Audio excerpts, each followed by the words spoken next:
मुझे पता है कि मुझे शायद चांटा मारना आता है, लेकिन अगर उस चांटे को मैं पंचेस के रूप में अपनी उसी पावर को यूज करूं, अपने लेग्स को सही डायरेक्शन में किक्स करना सीख जाऊं, अपनी एल्बोज को लाइक एक जैसे वेपन होता है, अगर मैं एल्बोज को सही हिट करना सीख जाऊं, तो पर्टिकुलर बॉडी को आपने एक वेपन की तरह तैयार कर लिया कि अगर मेरे करीब कोई आता है, मेरे एक पर्सनल स्पेस में कोई एंटर करता है, तो मैं इस तरह मूव्स करके हिट कर सकती हूँ। तो उसी पैटर्न पे मैम हमारा पंचिंग बैग होता है। तो मैंने उसी दिन सभी लड़कियों से बोला कि अच्छा आप एक काम करो, आपकी पूरी लाइफ टाइम में कभी कभी हम सबके साथ होता है, मैं भी स्कूल जाती थी, मेरे साथ भी बहुत सारे इंसिडेंट हुए हैं, आप लोग डेली स्कूल से आते हैं, गली मोहल्लों से निकल कर आते हैं, कुछ ना कुछ होता है, कुछ ना कुछ हमेशा सबके साथ होता है। तो आप जस्ट उन सारी सिनेरियोज को इमेजिन कीजिए कि कभी किसी ने आपको कभी गलत तरीके से टच किया हो, कभी परेशान किया हो, या कोई भी बदतमीजी की हो। अब वो सब इमेजिन करो और इस पंचिंग बैग को आप अपना अटैकर समझो, और आपको जो हिट करना आता है, पंचेस, केक, हैमर, लाइक जो भी आपको हिट करना आता है, आप हिट करो,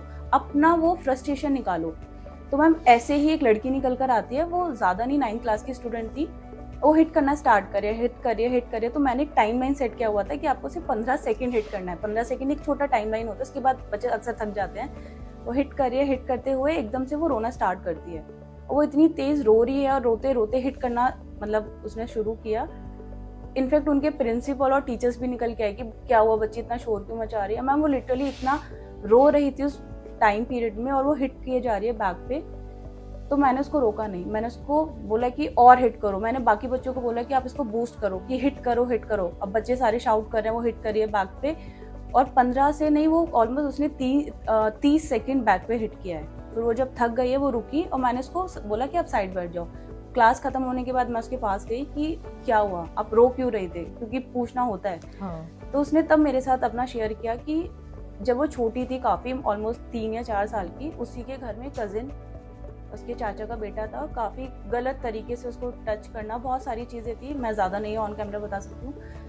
तो उसने वो सारा इंसिडेंट शेयर किया कि मैम काफ़ी साल हो गए और ये चीज़ें मैं अपने घर में ही सहन कर रही हूँ, मुझे नहीं पता था कि मुझे करना क्या है। पेरेंट्स के साथ बहुत बार शेयर किया है, उन्होंने बोला कोई नहीं, भाई है और ये सब होता है घरों में, बट तुम्हें किसी को शेयर नहीं करना है। तो वो लड़की बचपन से, सोचे एक बच्चे का बचपन कितना सारी चीज़ें के लिए बना होता है, लेकिन आपका वो टाइम पीरियड किसी गलत इंसिडेंट की वजह से वो खराब हो गया, आपका बचपन खराब हो गया। वो बचपन की चीजें हमेशा लाइफ लॉन्ग एक बच्चे की ना मेमोरी में ऐड हो जाती है। तो सोचिए उस बच्चे की आगे वाली जिंदगी कितनी, एक कहते हैं ना, मुश्किल भरी हो जाती है। तो कहीं ना कहीं उस लड़की ने उस बैग पे उस दिन हिट करते हुए अपना वो पूरे उन सालों का ना एग्रेशन बाहर निकाला, सारा फ्रस्ट्रेशन बाहर निकाला।